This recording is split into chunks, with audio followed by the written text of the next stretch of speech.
Buenos días, mis queridos hermanos. Le ruego a nuestro Dios que nos envíe su Espíritu, que nos capacite para poder entender su verdad, su realidad, su perspectiva.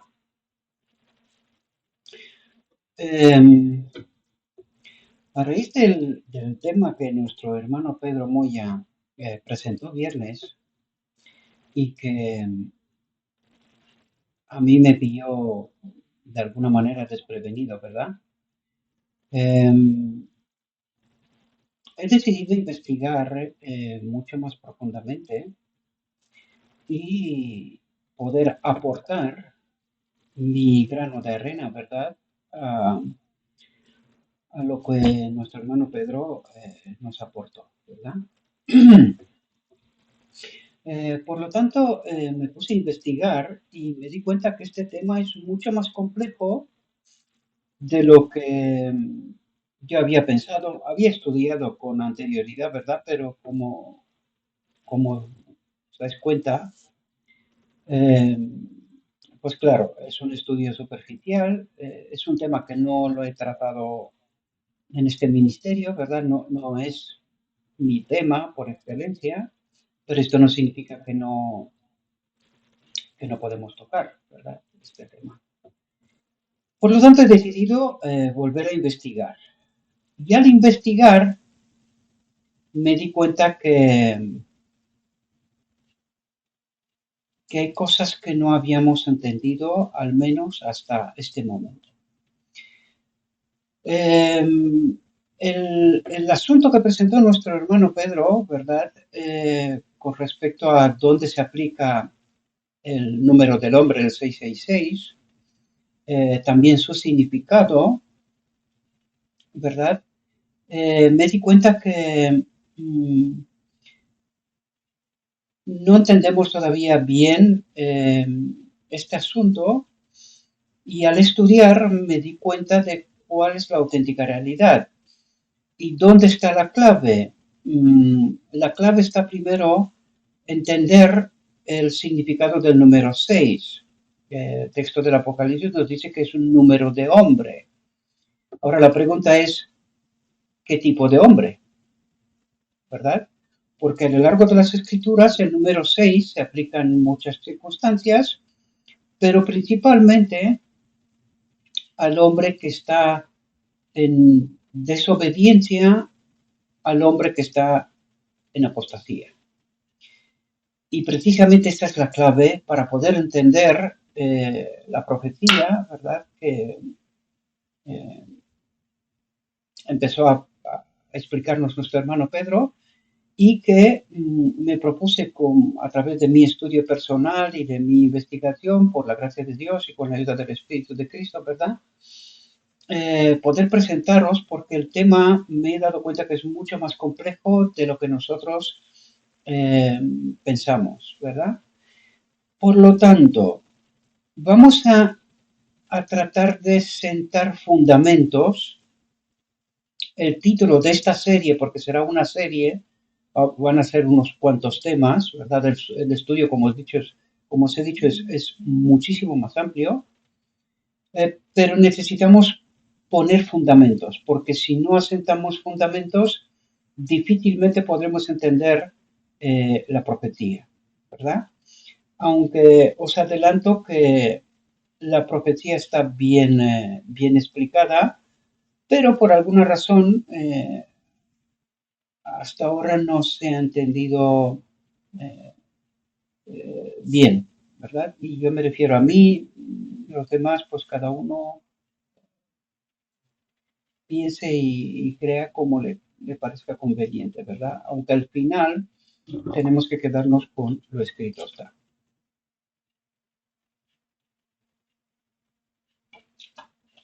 Perdonadme porque llevo unas 2 horas aquí preparando el tema, porque esta mañana el tema que voy a preparar ahora, o sea, os presentaré ahora, y un próximo tema que son para sentar fundamentos, son lo que esta misma mañana el Señor puso en mi mente a través del estudio, ¿verdad? Eh, y luego entraremos en lo que es el tema del estudio del Apocalipsis 13 y segunda de Tesalonicenses 2, ¿verdad? Porque necesitamos entender quién es el hombre de pecado y quién es el hijo de perdición, ¿verdad? Y cuáles son sus obras, ¿verdad? Porque eso es lo que necesitamos entender. Eso es lo que el Apocalipsis 13 trata de revelarnos, ¿verdad? Quién es el hombre de pecado y quién es el hijo de perdición y cómo obra. Y precisamente lo que hoy vamos a tratar de entender es cómo obra el hijo de perdición. El título de la serie será El hombre de pecado, el hijo de perdición. Puse aquí entre corchetes introducción al tema, que sería este tema y el próximo. Y en este tema vamos a tratar de entender espiritismo, porque desgraciadamente mucha gente, cuando se le habla del espiritismo, piensan que está hablando solamente de la inmortalidad del alma, pero no es así, no es así.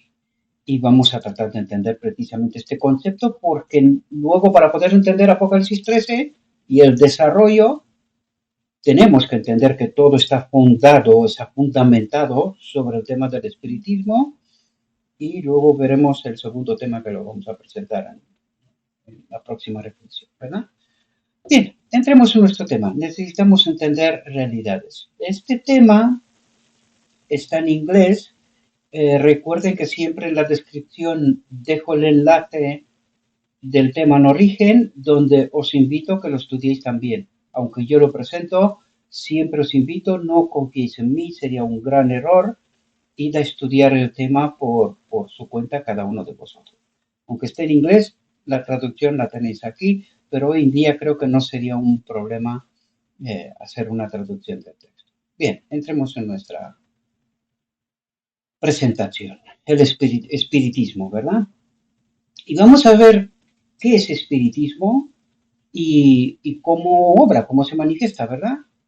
Aquí quiero recordaros, y necesitamos tener en mente al menos la Odisea, eh, cómo entró el espiritismo en medio de la Odisea, y entró a través del doctor Kellogg, eh, que se consideraba a sí mismo una eminencia, capacitado, ¿verdad? Por encima de, estudiamos en reflexiones anteriores, no tanto, ¿verdad?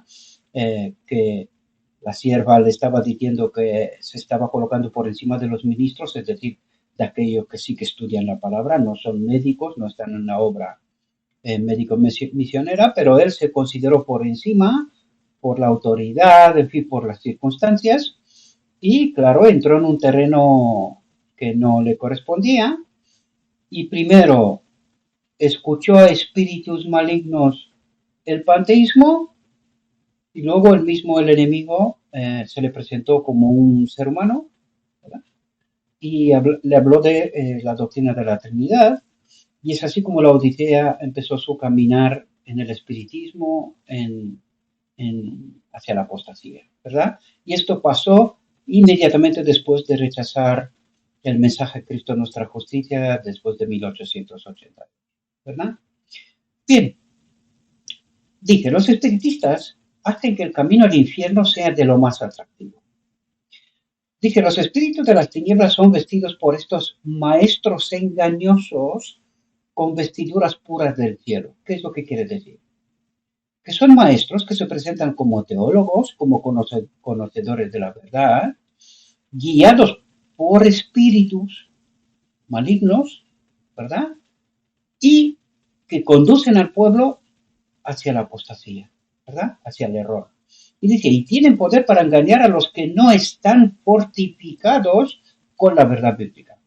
Y eso es una de las cuestiones que probablemente mucha gente pensaría que ellos no están tocados por esto, pero lo que no entiende la Odisea es que está en Babilonia precisamente por el hecho de que está escuchando a maestros que le están presentando doctrinas de demonios. ¿Cuáles son estas doctrinas de demonios? Pues, ¿cuál es la imagen de la bestia? La doctrina de la Trinidad. ¿Cuál es la marca de la bestia? El domingo. Y esto lo vamos a estudiar en las reflexiones que van a venir por delante, ¿verdad?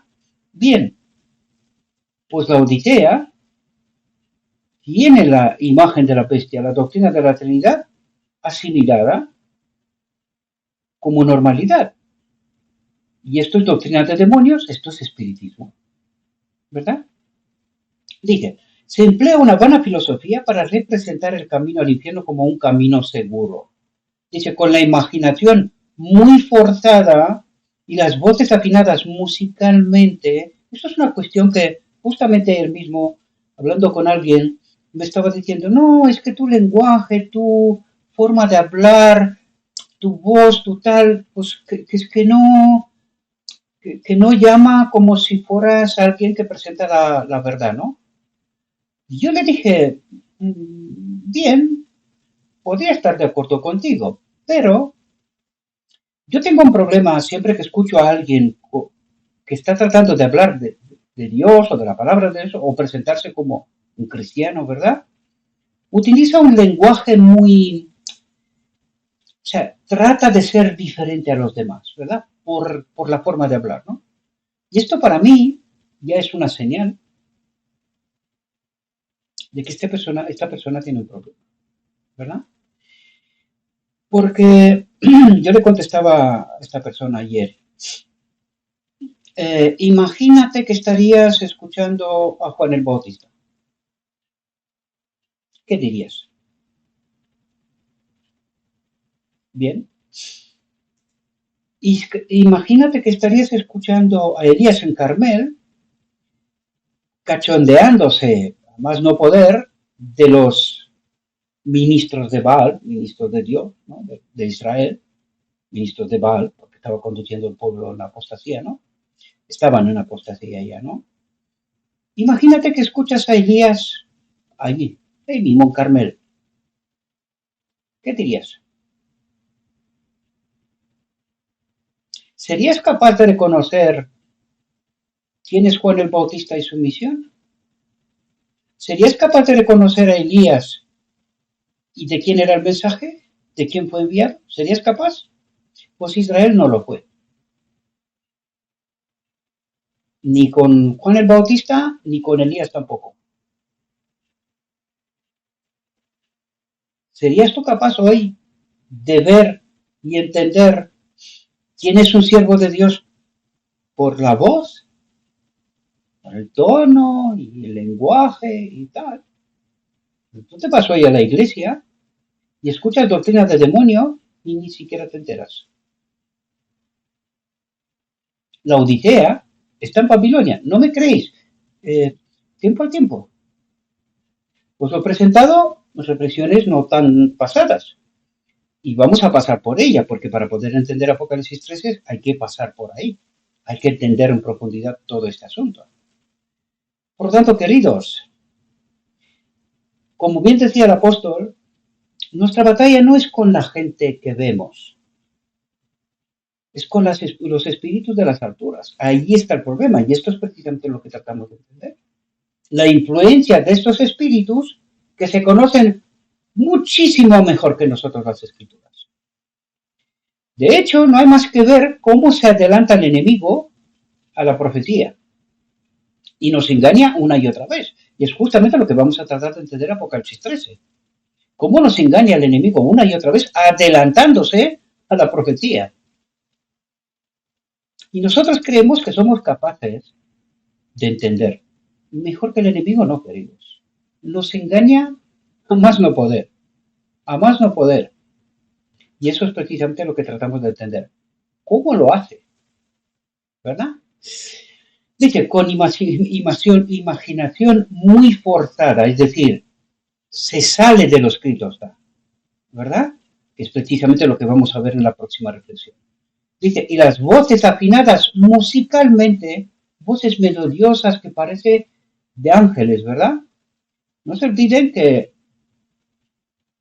los ángeles caídos estuvieron en el cielo y saben cómo se comportan los ángeles de Dios, ¿no? Lo saben, pues se lo aplican aquí para engañarnos, ¿verdad? Dice, pintan el camino ancho como uno de felicidad y gloria. Por ejemplo, la Odisea. Pecamos hasta que Cristo viene. La última apostasía de la Odisea. Pecamos hasta que Cristo viene. Pintan el camino ancho como uno de felicidad y gloria. ¿Y qué es lo que cree la Iglesia? Si lo dicen nuestros maestros, debe de ser así, ¿verdad? Dice, la ambición presenta ante las almas engañadas, como Satanás presentó a Eva, una libertad y una dicha para que disfruten de lo que nunca concebieron que fuera posible. Se alaba a los hombres que han recorrido el camino ancho hacia el infierno y después de su muerte son exaltados a las más altas posiciones en el mundo eterno. Dice, Satanás, vestido con túnicas de resplandor, apareciendo como un ángel exaltado, tentó sin éxito al Redentor del mundo. Es decir, se presentó exactamente ante Cristo, ¿verdad? Dije, pero cuando viene el hombre vestido como un ángel de luz, tiene mejor éxito. Ahora, la pregunta que necesitamos entender aquí es, ¿y cómo se presenta el hombre? Por eso os hablaba yo del Dr. Kellogg. Sabéis que hay una profecía que la sierva lo vio caminando con el enemigo. Y él hablaba con él tan amistosamente como si fuera una persona que tiene mucho conocimiento, ¿verdad? Y a partir de aquel momento pasó del panteísmo a la doctrina de la Trinidad. ¿Cómo se presenta él como ángel de luz? Como siempre lo ha hecho, a través de los maestros, incluso directamente, ¿verdad? Dice, encubre sus espantosos propósitos y logra engañar demasiado bien a los incautos que no están firmemente anclados en la verdad eterna. Y esto, queridos, es fundamental. Nosotros no podemos salir ni siquiera con una sola coma de lo que está escrito. Una sola coma. Y alguien podría pensar, Gabriel, estás exagerado, ¿no? Este es el camino trazado por Dios. Este es el camino que recurrió Jesús.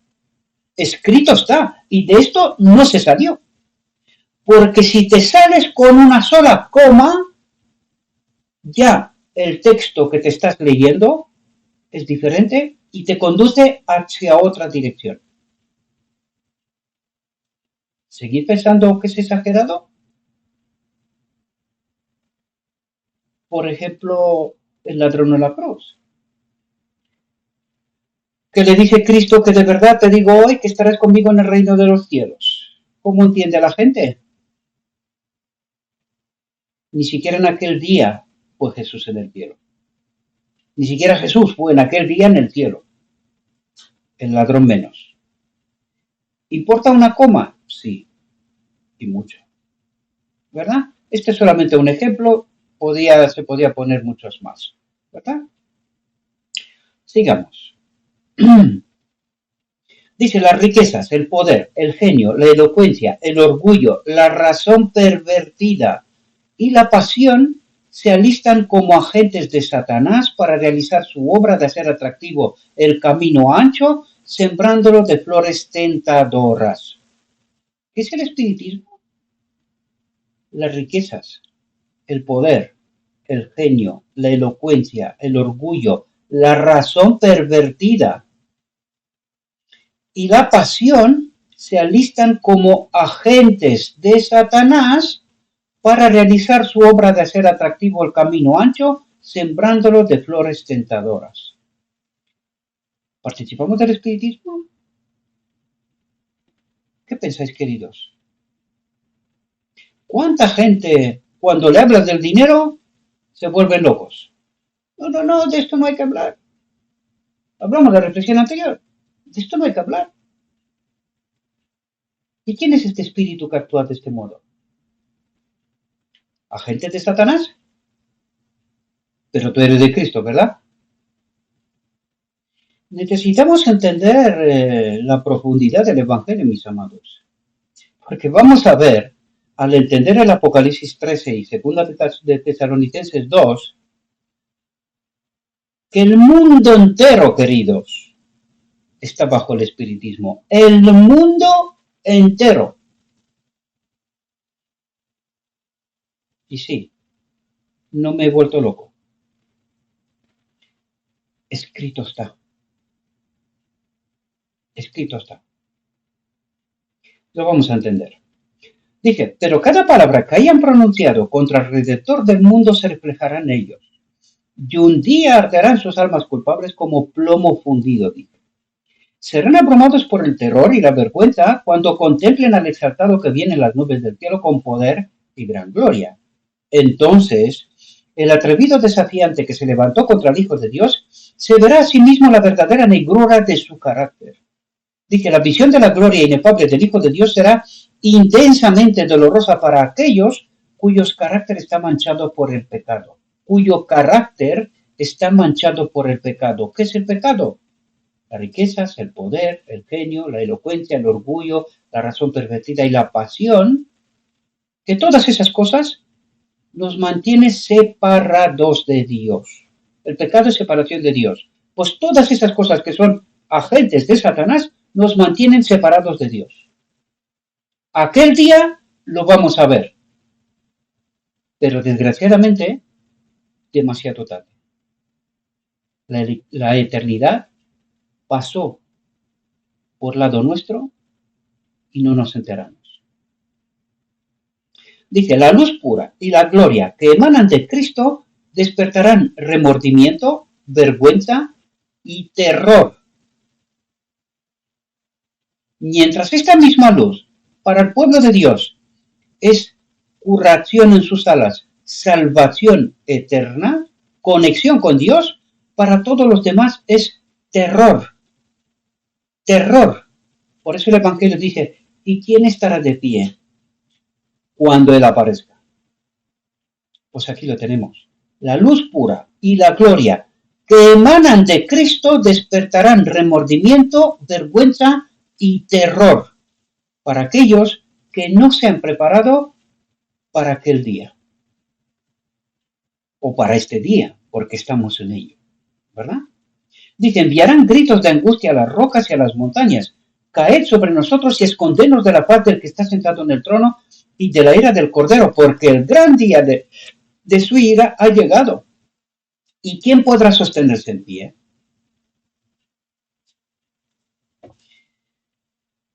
Dice, los espiritistas pretenden tener luz y poder superiores.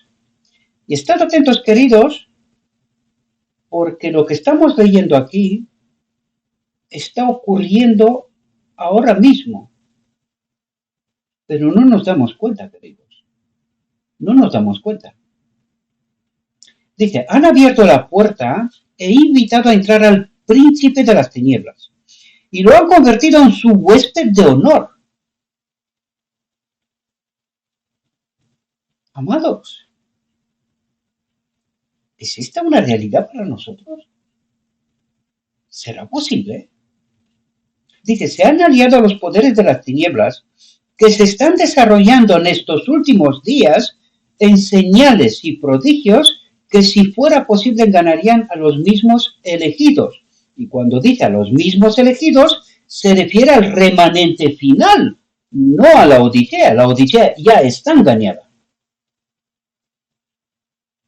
El problema que tiene el enemigo es engañar a este remanente final. Y lo vamos a ver a través de toda esta exposición del hombre de pecado, el hijo de perdición. Su propósito es que este remanente no exista. Este es su propósito. La Odisea la tiene hace tanto tiempo en sus manos y el pueblo ni siquiera se da cuenta. Porque esta es la imagen de Carmel. Elías le está diciendo al pueblo de Israel que están adorando a un falso Dios. Y eso es lo que es una imagen del final del tiempo. Eso es lo que está pasando con la Odisea. Están adorando al enemigo. ¿Verdad? Si no me creen, véase la visión de los dos tronos. La primera que se le dio a este pueblo, nada más pasar de 1844, entrar en el día de la expiación. Fue la primera. Dice, los espiritistas afirman que pueden hacer milagros mayores que los que hizo Cristo.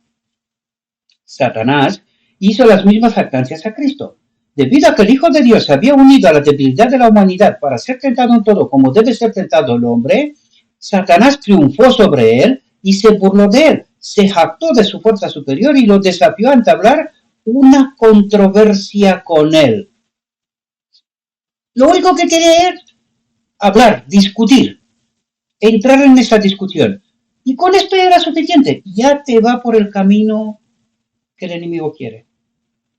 Por eso nosotros no podemos salir de lo escrito está ni con una coma. Con una sola coma. No podemos apartarnos de lo escrito está. Nos hemos apartado. Ya entramos en el camino del enemigo. Nos engañará. De una manera o de otra. Dice, los espiritistas están aumentando en número. Los espiritistas, no el pueblo de Dios.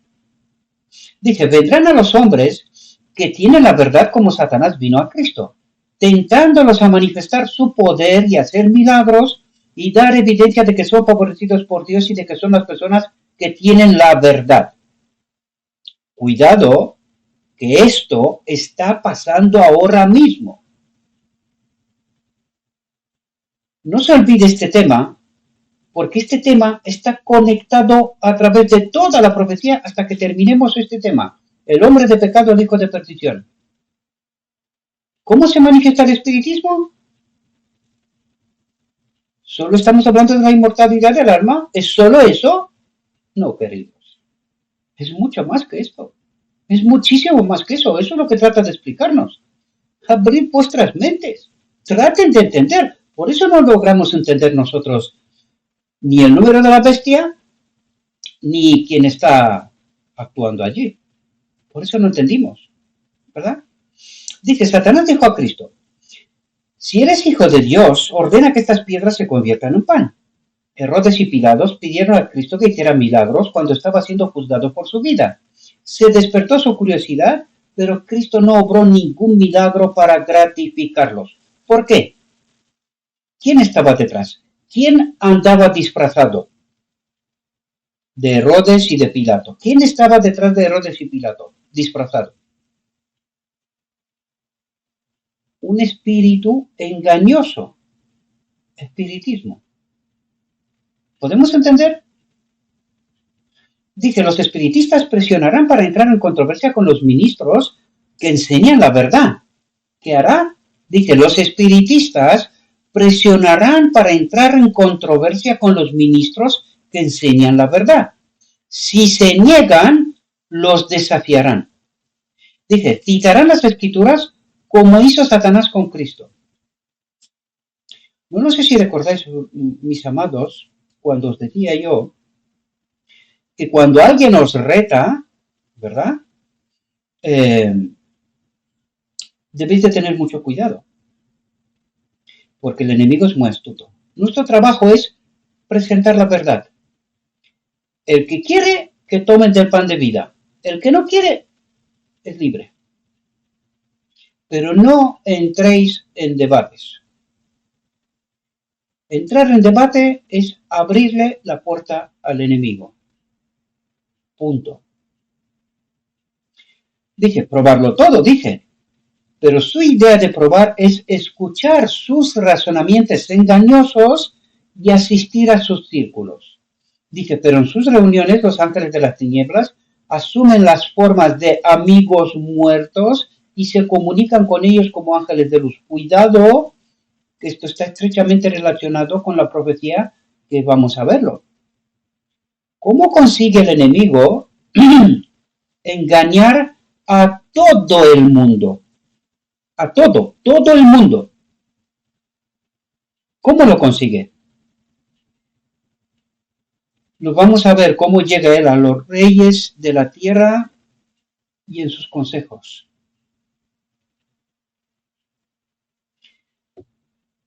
Os voy a dar un ejemplo. Milei, que acaba de ser elegido como presidente de Argentina, tiene como consejera a un espiritista que le dice lo que ha de acontecer. Y es su consejera más cercana. ¿Cómo llega el enemigo a todos los reyes de la tierra?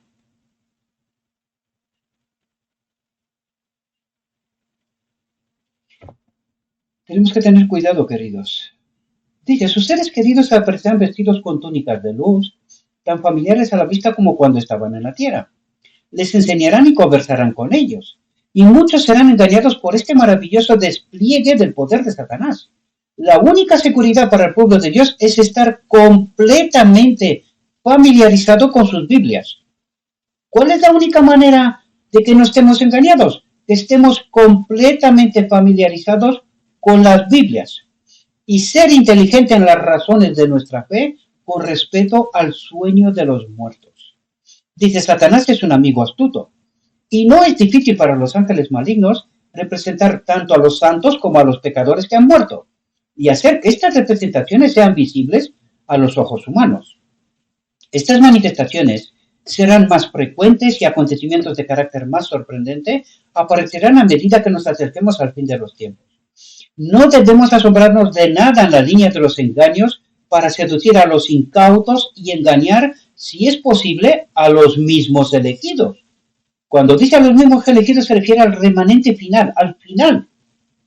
No a la Odisea. La Odisea, que quede claro, ya está en Babilonia, ya está engañada. ¿Verdad? Dice, los espiritistas quitan probarlo todo, pero Dios, para beneficio de su pueblo, que vive en medio de los peligros de los últimos días, ha probado esta clase y ha dado resultados de su prueba. No vayáis, eso es lo que dice, no vayáis, no necesitáis. Con lo escrito está, os es suficiente. Dice, aquel cuyo advenimiento es por obra de Satanás, es decir, va disfrazado hasta que llegará un momento, que lo vamos a estudiar, cuál es este momento, cuando está todo preparado, vendrá presentándose disfrazado, vendrá disfrazado, presentándose como siendo Cristo. Pero será otro engaño magistral, ¿verdad? Dice, aquel cuyo advenimiento es por obra de Satanás, con todo poder y señales y prodigios mentirosos, y con todo engaño de iniquidad de los que se pierden por cuanto no recibieron el amor de la verdad para ser salvos. ¿Qué quiere decir? Que hará un montón de milagros a través de aquellos que están bajo su engaño. Eso es lo que trata de decir, ¿verdad? Dice, y por esto Dios les enviará un fuerte engaño para que crean la mentira a fin de que sean condenados todos los que no creyeron a la verdad, sino que se complacieron en la justicia. Y aceptará, toda esta gente aceptará no solo la imagen de la bestia, de la primera bestia, que es la doctrina de la Trinidad, sino también su marca, que es el domingo. Y mucha gente piensa que no, que a la Odisea no le va a pasar. Pues si acabamos de estudiarlo, hace no tanto. Y lo volveremos a estudiar. Porque necesitamos entender todo el contexto de Apocalipsis 13. Y tratar de identificar quién es quién y cuál es su obra. ¿Verdad? Dice, y fijaos qué texto cita, segunda de Tesalonicenses 2, de 9 a 12, ¿verdad? Dice, Juan en la isla de Patmos vio las cosas que vendrían sobre la tierra en los últimos días. Y hace grandes, dice Apocalipsis 16, 14, ¿verdad? Dice, y hace grandes prodigios de tal manera que hace descender fuego del cielo a la tierra a la vista de los hombres. ¿Quién es este? Pues no lo explico antes. Es el enemigo, ¿verdad? Dice, porque son espíritus de demonios que hacen milagros, los cuales salen a los reyes de la tierra y de todo el mundo para reunirlos a la batalla de aquel gran día. ¿Cuál es la batalla de aquel gran día? Esto lo vamos a estudiar. Vamos a ver cuándo se presentará Satanás visible, se manifestará visible, presentándose disfrazado de Cristo, porque hay un momento cuando Él podrá venir. No vendrá hasta que no cumple este momento. Y nosotros lo vamos a ver. Mientras tanto, dice, hace grandes prodigios, de tal manera que hace descender fuego del cielo a la tierra a la vista de los hombres, porque son espíritus de demonios. ¿Quién hace estos milagros? Espíritus de demonios. ¿A través de quién? Lo vamos a estudiar. Dice que hacen milagros. Hoy hacen milagros. Hoy. Dice, los cuales salen a los reyes de la tierra. Acabo de explicaros los de Milei. Pero cuidado, que la mayoría, si no todos los presidentes del mundo, tienen ese tipo de consejeros. ¿Quiénes son? Espíritus de demonios, ¿verdad? Que salen a los reyes de la tierra y de todo el mundo para reunirlos a la batalla de aquel gran día. Reunirlos a la batalla de aquel gran día. Esto es palabra clave para poder descifrar Apocalipsis 13. ¿Cuándo se presentará Satanás? ¿Cuándo se manifestará visiblemente? Cuando todos los reyes de todo el mundo están reunidos para la batalla de aquel gran día del Dios Todopoderoso. Dice, el apóstol Pedro señala claramente la clase que se manifestará en estos últimos días. Dice, pero principalmente los que andan según la carne en concupiscencia de inmundicia y desprecian el gobierno de Dios, ¿cómo se desprecia el gobierno de Dios? Saliéndose de lo escrito está, ¿verdad?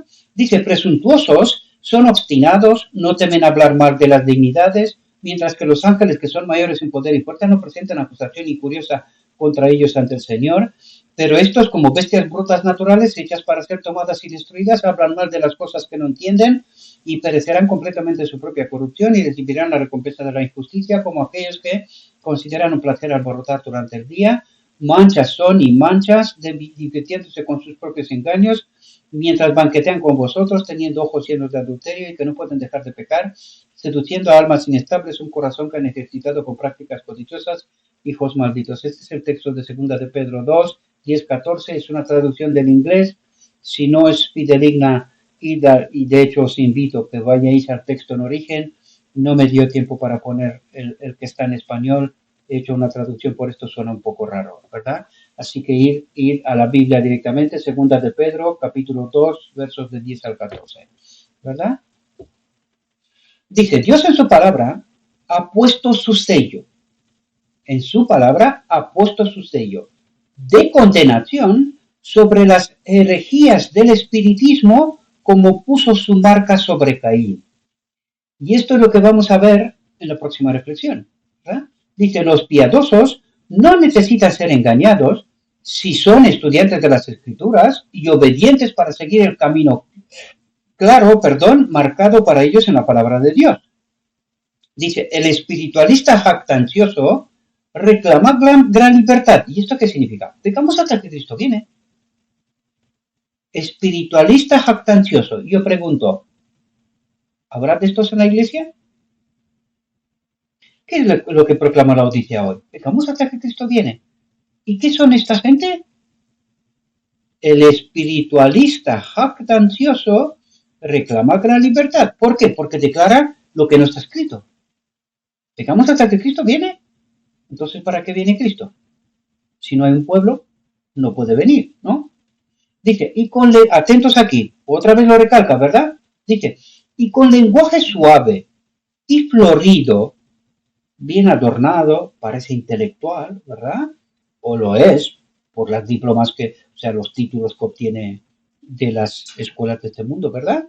Dice, trata de fascinar y engañar a las almas incautas para que elijan el camino ancho del placer y de la indulgencia pecaminosa en vez del sendero angosto y el camino recto. Los espiritistas llaman a los requisitos de la ley de Dios esclavitud y dicen que aquellos que los obedecen viven una vida de temor servil. ¿Estará pasando esto en la Odisea? ¿Y cómo los llama estos maestros? ¿Espiritualistas? ¿Controlados por espíritus de demonios? No puede ser, Gabriel. ¿Qué dices? ¿Yo nada? Está escrito. Dice, los espiritistas llaman a los requisitos de la ley de Dios esclavitud y dicen que aquellos que los obedecen viven una vida de temor servil. Con palabras suaves y hermosos discursos se jactan de su libertad y tratan de cubrir sus peligrosas herejías con las vestiduras de la justicia. Se presentan como maestros, conocedores de la verdad y que aquello que ellos declaran está escrito. Eso es lo que declaran ellos, ¿verdad? Dice, harían que los crímenes más repugnantes fueran considerados como bendiciones para la raza o para la iglesia. ¿Entendéis? Dice, abren ante el pecador una puerta ancha para seguir los impulsos del corazón carnal y violar la ley de Dios, especialmente el séptimo mandamiento. Los que pronuncian estas grandes palabras, hinchadas de vanidad, y que triunfan su libertad en el pecado, prometen a aquellos a quienes engañan el goce de la libertad en un curso de rebelión contra la voluntad revelada de Dios. Estas almas engañadas están ellas mismas en la mayor esclavitud de Satanás y son controladas por su poder. ¿En la iglesia?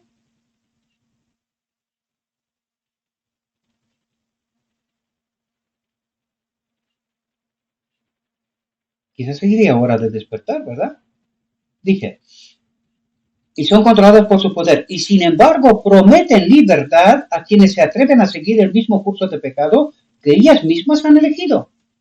Y por eso la iglesia hoy, pecamos hasta que Cristo viene. Es que no podemos, claro. Uno se mira a sí mismo y dice,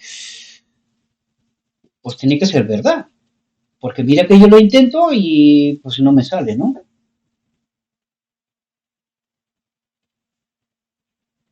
¿Y qué creen? Doctrinas y espíritus de demonios. Aunque caminan con la Biblia, oran todos los días, estudian y hacen muchas cosas. Mientras creen a las doctrinas y a los espíritus de demonios que están en el marco de la iglesia, queridos. Recuerden que el mensaje del segundo ángel ha caído Babilonia, no se termina hasta que la Odisea no caiga o no entre en Babilonia. Y la Odisea, a partir de 1888, está caminando en Babilonia. Y a la gente le parece esto una imposibilidad. ¿Pero por qué le parece esto? Porque sus maestros le prometen libertad, le prometen otras cosas, le cuentan un falso evangelio y la gente desconoce el evangelio. Y cuando lo escuchan, dicen, no, este hombre no está bien de la cabeza.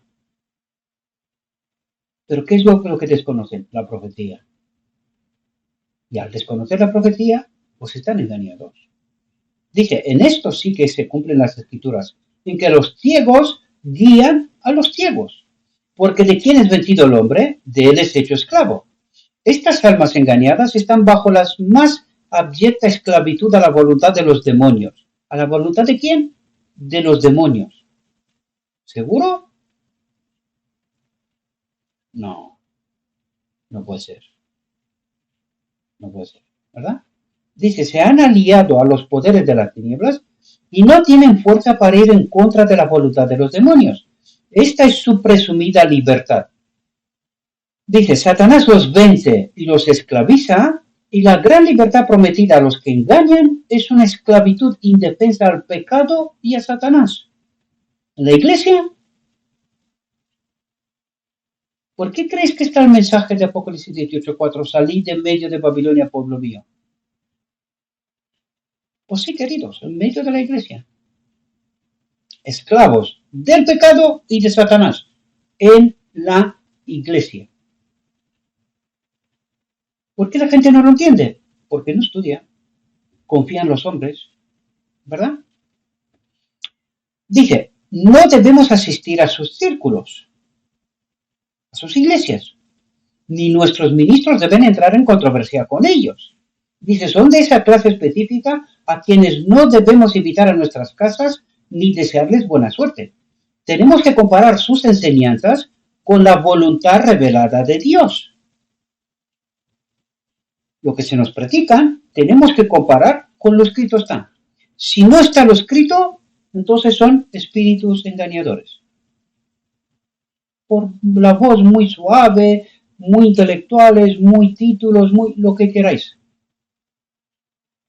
El enemigo los tiene en su trampa. Dice, Dios ha investigado esto por nosotros. Perdón. No, tenemos que comparar sus enseñanzas con la voluntad revelada de Dios. Dice, no debemos involucrarnos en una investigación del espiritismo. No debemos involucrarnos en una investigación del espiritismo. Dice, Dios ha investigado esto por nosotros y nos dijo definitivamente que una clase se levantaría en los últimos días que negaría a Cristo. Negaría a Cristo. Y vaya si no han salido teorías, hoy día con respecto a esto. Dice, quien los ha comprado con su propia sangre. ¿Dónde nos ha comprado Cristo con su propia sangre?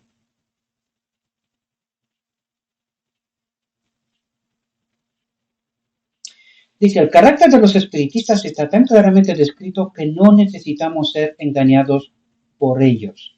Si obedecemos el mandato divino, no simpatizaremos con los espiritistas, por muy suaves y justas que sean sus palabras. Y por eso decía yo antes, ni siquiera por una coma no podemos salirnos de lo escrito está. Por una coma. Dice, el amado Juan continúa su advertencia contra los seductores. Dice, ¿quién es el mentiroso sino el que niega que Jesús es el Cristo? ¿Qué es lo que quiere decir? El que niega que Jesús es un hombre, nuestro hermano mayor. Y una vez más lo digo, no me tenéis que creer a mí, a lo escrito está. Dice, anticristo es el que niega al Padre y al Hijo. El que niega al Hijo no tiene al Padre, pero el que reconoce al Hijo tiene también al Padre. Y ahora la pregunta es, ¿por qué esta incógnita? Como el que reconoce al Hijo, ¿qué Hijo tenemos que reconocer? A Jesús, que es el Cristo de antes. Porque el cristianismo de hoy dice que Jesús es un Dios y que pagó el precio por el pecado en la encarnación. Entonces, ¿quiénes son esta gente? El anticristo, guiados por espíritus seductores, que no se dan cuenta. Dice, en la segunda epístola de Pablo a los tesalonicenses, exhorta a estar en guardia y a no apartarse de la fe. Él habla de la venida de Cristo como un evento que seguirá inmediatamente a la obra de Satanás en el espiritismo en estas palabras. Es decir, una vez que el enemigo se presenta como Cristo, después vendrá Cristo, el verdadero. Dice, aquel cuya venida es por obra de Satanás con todo poder y señales y prodigios mentirosos, y con todo engaño de iniquidad en los que se pierden, por cuanto no recibieron el amor de la verdad para ser salvos, y por esto Dios les enviará un fuerte engaño para que crean la mentira, a fin de que sean condenados todos los que no creyeron a la verdad, sino que se complacieron en la justicia. Dice en la epístola de Pablo a Timoteo, él predice lo que se manifestará en los últimos días. Y esta advertencia era para el beneficio de los que viviesen cuando estas cosas tuviesen lugar. Dios reveló a su siervo los peligros de la iglesia en los últimos días. Y escribe, ahora bien, el Espíritu dice expresamente que en los posteriores tiempos algunos se apartarán de la fe, prestando atención a espíritus seductores y a doctrinas de demonios, hablando mentiras con hipocresía y teniendo la conciencia cauterizada con hierro candente. Y cuando tú te vas a la iglesia y le dices, estáis adorando a un falso Cristo, ¿cómo lo sabes? Porque estáis adorando la imagen de la bestia. ¿Cuál es la imagen de la bestia? La doctrina de demonios, doctrina de la Trinidad. Porque nos dijo antes, el Padre y el Hijo. No hay tres, hay dos. No hay tres dioses. En el marco de la divinidad hay tres personas, pero no son tres dioses. Y no lo digo yo, lo dice el Evangelio. Así de claro. ¿No me creéis otra vez? El santuario, queridos. La mesa de los panes, dos coronas. Una fila de pan representa al Padre, otra fila de pan representa al Hijo. Y la lámpara que está delante, ¿a quién representa? Al Espíritu Santo. ¿Cuántos son? Son tres. ¿Y cuántos dice el Evangelio que están en el trono de la divinidad? El Padre y el Hijo. ¿Hay tres dioses? No. ¿Hay tres personas en el marco de la divinidad? Sí. No lo digo yo, está escrito. Ahora, que no se entiende esto es otra historia. Esta es otra historia, ¿verdad? Dice, el fiel Pedro habla de los peligros a que estaría expuesta la iglesia cristiana en los últimos días y describe más detalladamente las herejías que surgirían y los seductores blasfemos que tratarían de arrastrar las almas en pos de ellas. Pero hubo también falsos profetas entre el pueblo, como habrá entre vosotros falsos maestros, que dirán que hemos salido de Babilonia y tratarán de presentar la verdad, pero como no entienden todas las escrituras, ¿qué son? Falsos maestros. ¿Hay que entender quiénes son estos? Pues, si te importa tu vida y la eternidad, pues sí. No hay que apartarse ni una sola coma de lo que está escrito. Dice que introducirían encubiertamente herejías perniciosas, negando al Señor que los compró. Y yo pregunto, que el cristianismo no se hace esta pregunta fundamental. ¿No reconoce el cristianismo a Jesucristo? Sí. Entonces, ¿cómo que niegan al Señor que los compró? ¿Cómo ocurre eso? ¿Cómo podemos negar al Señor que los compró? Pues la pregunta fundamental es, ¿cuándo los compró? Y esa es la clave. Y que en este ministerio hemos hablado largo y tendido sobre este asunto. Dice, y acarrean sobre sí mismos destrucción rápida. Y muchos seguirán sus perniciosos caminos. Sus perniciosos caminos. Muchos. Dice, por causa de los cuales se hablará mal del camino de la verdad. La gente estará confundida. No entiende la verdad. Dice, aquí Dios nos ha presentado la prueba de la clase mencionada. Se han negado a reconocer a Cristo como Hijo de Dios y no tienen más reverencia por el Padre Eterno que por su Hijo Jesucristo. Dice, no tienen ni al Hijo ni al Padre. ¿Cuántos hay aquí?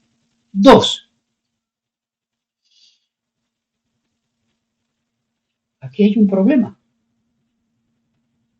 Aquí hay un problema.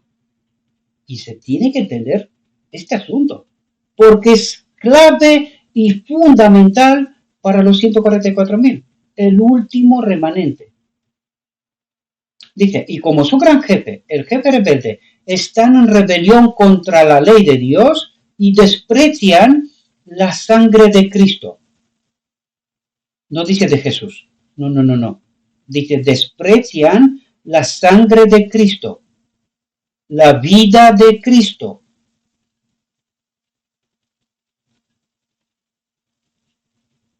Los entendidos entenderán, dice el Evangelio. Los entendidos entenderán. ¿Verdad? Dice, podemos alegrarnos en todas las condiciones de la vida y triunfar en todas las circunstancias. Porque el Hijo de Dios bajó del cielo y se sometió a cargar con nuestras debilidades y a soportar el sacrificio y la muerte para darnos la vida inmortal. Darnos la vida inmortal. La sangre de Cristo, la vida de Cristo. ¿Verdad? ¿Entendéis? Dice, llevará siempre las huellas de su humillación y yo preguntaré, ¿pasó esto en la cruz? ¿Nos dio Cristo en la cruz a nosotros esta vida inmortal?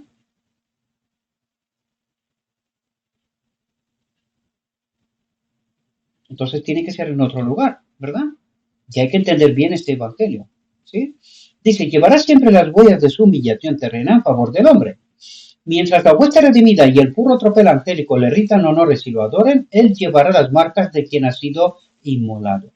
Cuanto más plenamente apreciemos el sacrificio infinito hecho en nuestro favor por un Salvador que expía el pecado, más estrechamente estaremos en armonía con el cielo. Y yo preguntaría, ¿en la cruz el Cordero de Dios fue inmolado? ¿Quedó algo de él? Esa es la pregunta fundamental. Porque el que murió, resucitó.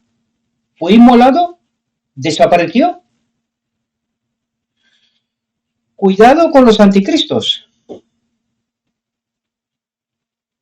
Yo ya lo sé que esto es un tema no calentito, más calentito que el sol mismo. Pero cuidado, porque este es el engaño maestro, y si no entendemos esto, no podemos ser parte de los 144. Y aquí se termina nuestro tema, mis amados. Espiritismo. ¿Qué es el espiritismo? ¿Cuál es el propósito final? No entender el sacrificio, no entender quién es Cristo, no entender quién es Jesucristo. Este es su propósito final. ¿Cómo termina esta reflexión? ¿Lo entendimos? Espero que podáis entender mi deseo y mi ruego. Por favor, en nombre de Jesucristo os lo pido. Id al texto, estudien, profundicen, no sin oración, pidan el acompañamiento del Espíritu de Cristo para que puedan entender. No necesitáis creerme a mí, escúchenme, pero no me crean. Id como buenos vereanos a investigar. Si está escrito, creed. Si no está escrito, olvídese. Dijo mi guía, todavía hay mucha luz que debe brillar de la ley de Dios y del Evangelio de la Justicia. Este mensaje, entendido en su verdadero carácter y proclamado en el Espíritu, crecerá hasta alcanzar una importancia tan grande como apenas soñáis y iluminará la tierra con su gloria. Yo le ruego a nuestro Dios, mis queridos hermanos, que nos envíe su Espíritu, que nos capacite, que podamos entender su verdad, su realidad, su perspectiva. Y entendiendo, que hagamos una elección. Os deseo, mis queridos hermanos, que tengáis un próspero día en todo lo que os he dicho. Os lo he dicho en nombre de Cristo Jesús. Amén.